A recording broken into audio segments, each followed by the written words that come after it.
What's up everybody, Matt Maran here for another car review. This is of course the 2017 Toyota 86. Huge thanks to Toyota for providing me with this very nice 86 to review for you guys today.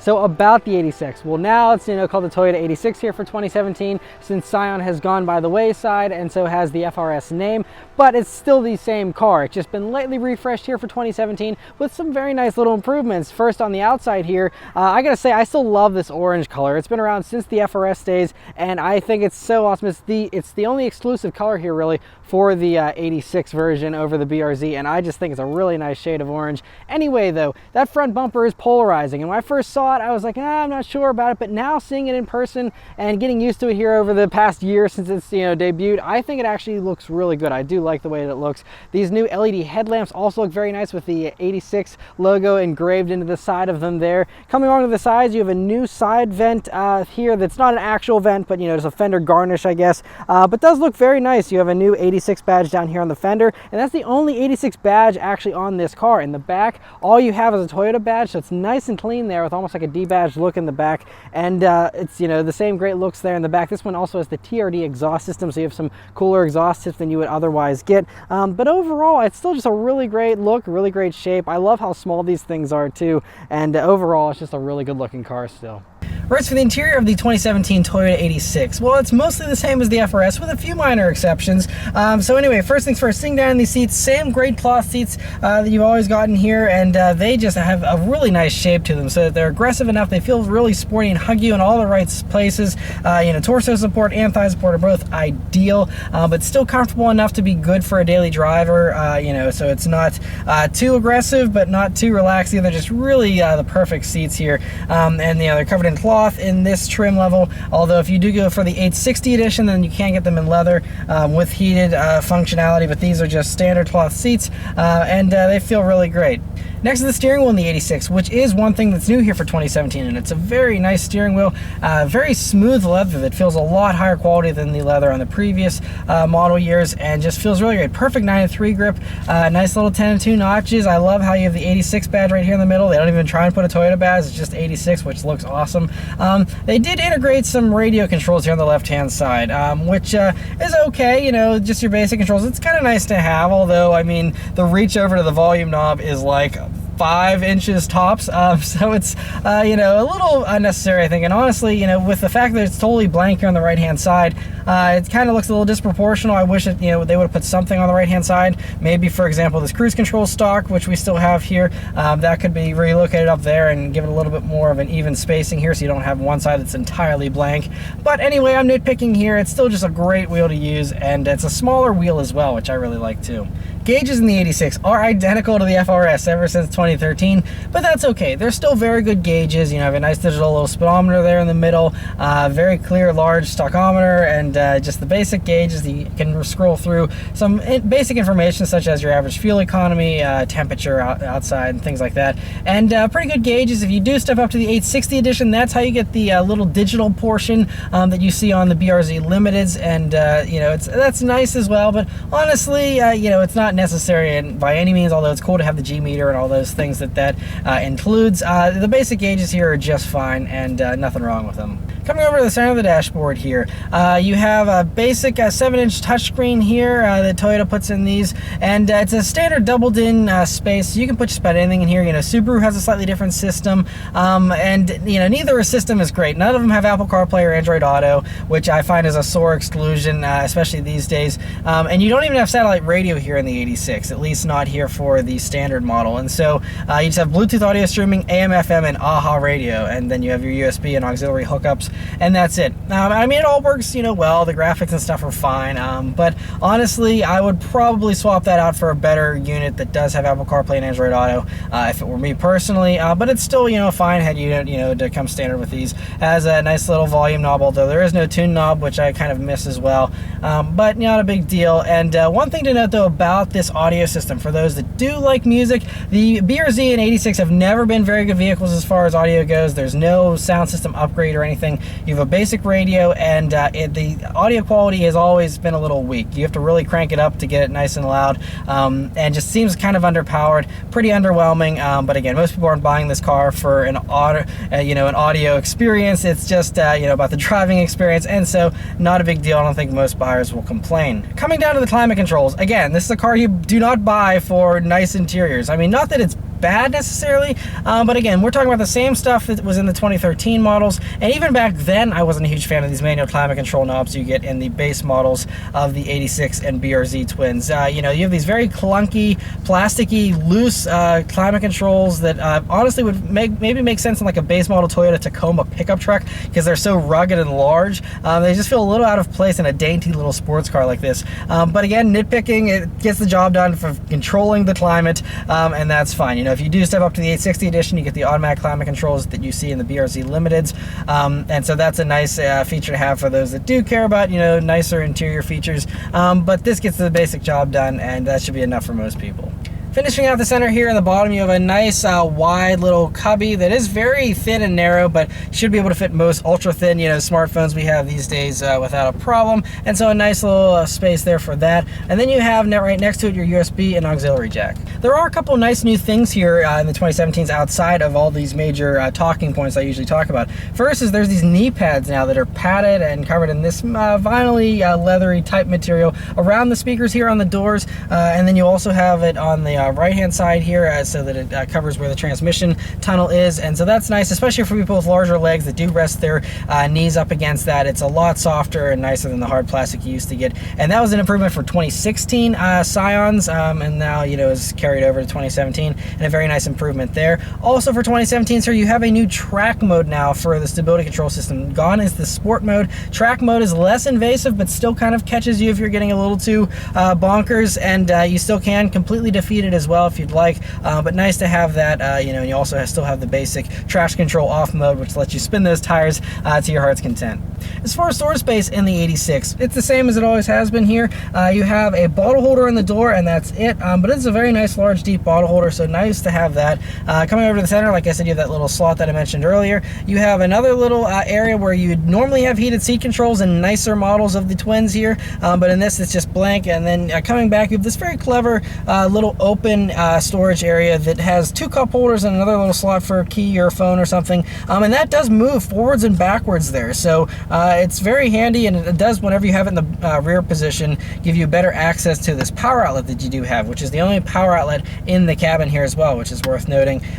So if you want to use that, you're going to have to put this in the rear position here, but anyway, good sized cup holders, and you can pull the whole thing out and just not use it at all if you really want a wide open space there, and it would be nice to have an armrest. Backseat space in the 86, same as it always has been here for the twins. It's tight, barely usable is how I would call it. I'm 5'9", me sitting behind myself, I can squeeze back there. I gotta do a little bit of a contortionist move to get back there, and then I gotta shove my feet under the seat there, but I can get back there and pull the seat back to a normal driving position, but my knees are resting up against the seat back there and digging in just a tad bit, and I do have a maybe a millimeter to spare of headroom there, but basically right up against that rear glass.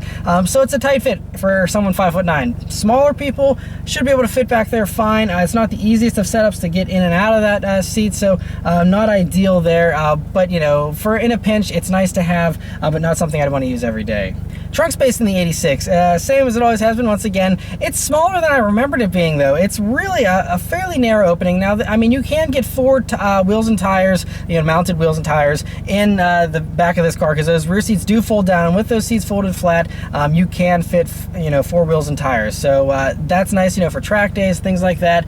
But it is a tight squeeze, and it's really, I mean, even just putting in like a basic size suitcase is a little bit of, you got to really stuff it in there, because it's not too wide of an opening, and it's a pretty shallow trunk as well. So not the greatest of trunk spaces, but should be, I mean, I lived with it again for 2 years in my BRZ. It's not the end of the world, but it's kind of tough to, load up all of your possessions in one of these things. It's not the most versatile vehicle in that regard.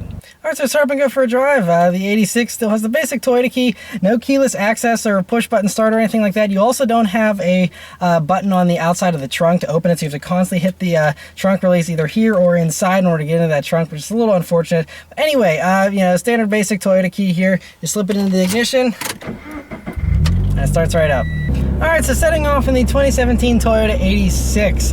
Well, first thing you notice about the 86 is that you just have excellent visibility in these things. I've always loved it. Again, living with my BRZ for 2 years, it's really pretty good. You have a very large windshield. Hood drops down very low, so you can see over it very easily. View out of the sides is pretty good as well, although you do sometimes, that B-pillar is a little thick, and you can end up having a blind spot there every once in a while. But with your mirrors configured right, it's really pretty minor. And view out of the back is always pretty good too, since it's such a short car. It's right there and fills out your whole rearview mirror. Another thing to note about the 86, it's always really great, is it's very easy to drive. For those that are trying to learn manual transmission, I think it's one of the easiest ones out there. Not the easiest, but it is fairly easy. I mean, very light and predictable clutch pedal. You have a very notchy but fairly short throw transmission. It's just so precise with the gearing, and it's just so easy to flick through the gears very quickly, and just overall just a really joy to use this gearbox. It's always been really great, and even feels a little shorter maybe than it did in the past.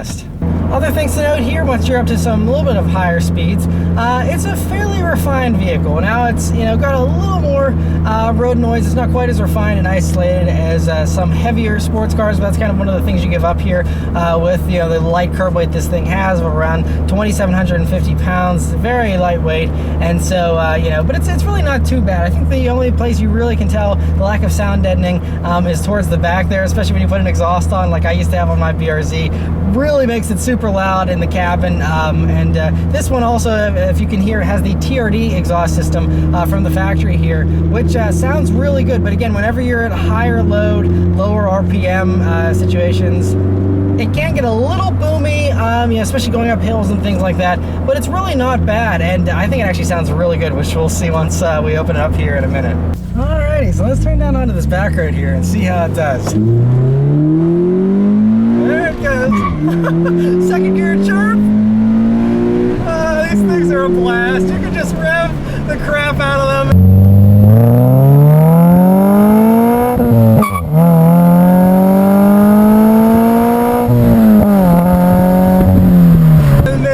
They're not scary. It's just fun. It's just a pure fun that, if you are trying to merge onto the highway and it's you need a lot of power, then it can be a little frustrating at times. You only have 205 horsepower and only 156 pound-feet of torque, and I think that torque is really what helps it to kind of feel a little sluggish whenever you're sometimes trying to get this thing to boogie and it's not doing it full throttle. In the middle of the power band, it does have a good amount of punch, where it feels pretty quick, but it still has some points where it can feel a little slow. But for zipping around town, it's really ideal. That's the thing, outside of doing full-on 0 to 60 runs, this thing really feels punchy. And part of the reason why it feels so punchy is they've actually changed the final drive ratio here for the new manual transmissions, and so now it's a 430 final drive versus 410s that it had in the past, and it does have the 410s in the automatics, but here for the manual it's 430, which makes it a lot quicker and just makes it feel a little punchier. And I mean, after having, like I said, a BRZ for 2 years, it loves screeching those rear tires. Oh man! But anyway, after having a BRZ for 2 years, I think that these gears certainly do help it to feel a little more perky than it did before. Again, nothing that's going to blow you away, but it actually does have very good punch around town. Like I said, if you're on 35-mile-an-hour roads and stuff, this thing does feel perfectly plentiful as far as power goes, and it's a lot of fun. But I mentioned those tires and how they love to squeal. We have 205 wide tires, but here on the 86 it actually runs Bridgestone Potenzas, or Turanzas I should say, and so those are a little different than the Michelin Primacies. But as we're going into some really tight corners here, you can feel it. Still, the tires are definitely the weak point, where those are the parts that give up first. You have this beautifully flat chassis that feels great, and even the standard brakes here on the normal 86 feel so good. But this thing, it's so slidey. It really loves to just dance around, but it never scares you. This is a really good car for someone that wants to learn the dynamics of rear-wheel drive and how a rear-wheel drive car handles, and just the balance of this thing. It's just so good. It is really one of the best driver's cars. In the simplest, purest form of a driver's car, this really ticks all the boxes. Easy to rev match the downshift. shifts here with very quick throttle response, even quicker than I remember it, honestly. And so that really helps, again, to make it feel more eager than your average car. And I really love just how quick it is to get that power down and just shoot you out of a corner. And it's effortless too, going around corners. It really is effortless. You know, you have a really perfect steering weight as well. You don't have a ton of feeling through the wheel, but you do have a good amount that it just, you don't even worry about it. It just feels so good. You know, everything works in concert perfectly. And so you just, but I'd say it really breaks away even more so than any other normal car does. And they tuned it, I think, to just want to slide out on you and give you that fun. It's you know, kind of just like deliberately making it have lower limits for the purpose of fun. You know, you could put, you know, way stickier tires on this thing and you'd never hear them. They'd never squeal. You'd never slide. And if that's what you want as a grip monster, all that is a simple tire upgrade away from being a go-kart. But, you know, with these tires, it really makes it slidey, and I love that. I still defend that to this day, their decision to put, you know, these less grippy tires on. I think it really gives this car a very unique and cool character that is unmatched by anything else in the car world. Another acceleration? Yeah, first gear really does rip a lot better now. Oh yeah, this thing is great. Another thing I gotta note is I even have the traction control, stability controls totally on, and it still hasn't really intervened. So, you know, even if you're doing pretty spirited driving, it's not going to step on your toes really, which is great. And like I said, all it is one quick button press away from being even less invasive. But they really tuned it so that it works with you even whenever it does come on. It is very progressive. One thing I will say is that these tires love to squeal at every opportunity. You do turn a lot of heads, even though you might not actually be going that fast. People think you are flying just because they hear these tires squealing, even though you're doing like 30 miles an hour. But yeah, it's just, it's so good. And I really do love, you know, even these stock brakes still have great feel, great bite. Unfortunately, you can't get the performance package that you can get on the BRZs. And so that is new for 2017 for the BRZs, not available here on the 86. But honestly, the braking was never really the sore spot of the BRZ in the 86 here, unless you really took it to a track and hammered on them. And in that case, it would be very nice to have. But, you know, for daily driving scenarios, these brakes are totally sufficient. But I mean, it's just kind of funny how even on the back road, you can be full throttle in third gear and you're not breaking any speed limits. It's kind of funny. So yeah, it's a really fun car though. I really do love these things. But thanks to Toyota, I'm gonna have this thing for an entire week. And I absolutely love these things. They hold a special place in my heart. So it should be a very fun week here. So I'm gonna drive around all week. I'll come back and give you my average fuel economy as well as all my final thoughts here on the 86 and you know, see how it compares to my ownership experience with the BRZ. All right, so I've been driving the 2017 Toyota 86 for about a week now. I've put over 200 miles on it, and it is just such a blast. These things are so fun to daily drive, especially in areas here with lots of windy roads. If you live in a place with lots of straight roads, not too many corners, then you probably really won't be able to fully appreciate one of these on a daily drive. But if you do live in one of those places with windy roads, this thing is just so fun. And so it's really rekindled my love for these cars and what makes them so awesome. You know, I still prefer having more power, but you know, it would be fun to have one of these as a toy still, because they are just so much fun whenever you really just want to flog on something and just go bonkers and have a lot of fun while still not getting yourself thrown in jail. This is a really cool option, and I really do love these. But in my week of driving here, some interesting things to note. My average fuel economy was 25.5 miles per gallon, and that was a good blend of city and highway driving. So, you know, pretty good mix. Now, I'm saying 25 and a half, but you know, if in my experience of owning a BRZ, whenever you would do just strictly highway jaunts, you can see well into the 30s. And these things, if you do take it easy in one of these, can get higher fuel economy than that.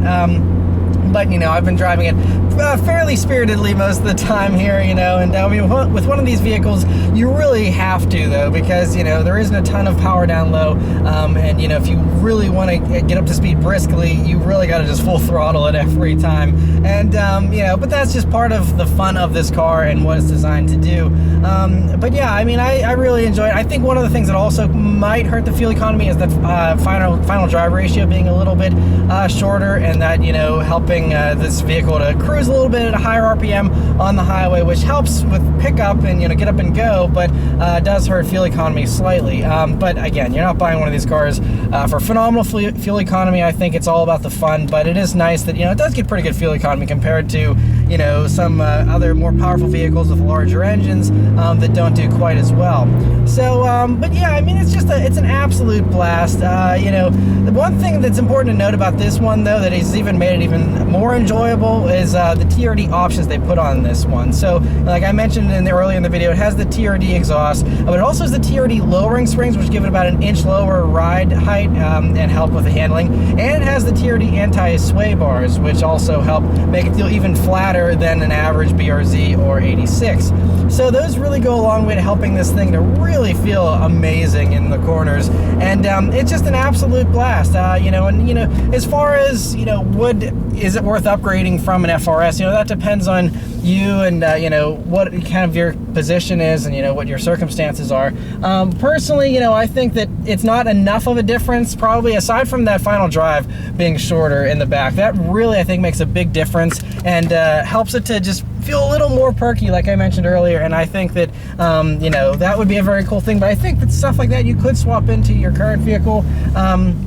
But there are some nice improvements here. If you do want to start and you do want to build or modify one of these, this is a better starting point than the older ones, because this new one, you know, with the additional 5 horsepower, not like that's a lot, but what you get with that 5 horsepower, you know, how it gets that is with a revised intake manifold, which you know, helps it breathe a little bit better, and then you have a revised header design as well. So those two things are already more efficient and powerful here from the factory, but it also has stronger crankshaft bearings, stronger pistons, and all that kind of stuff. So the whole engine has been reinforced a little bit better. So if you do want to add forced induction, if you decide you want more power down the road, this is a better engine to start with in these 2017s versus you know, the older ones. So just something to keep in mind for those that are you know, considering modifying one of these. You know, this might be a better starting position for sure.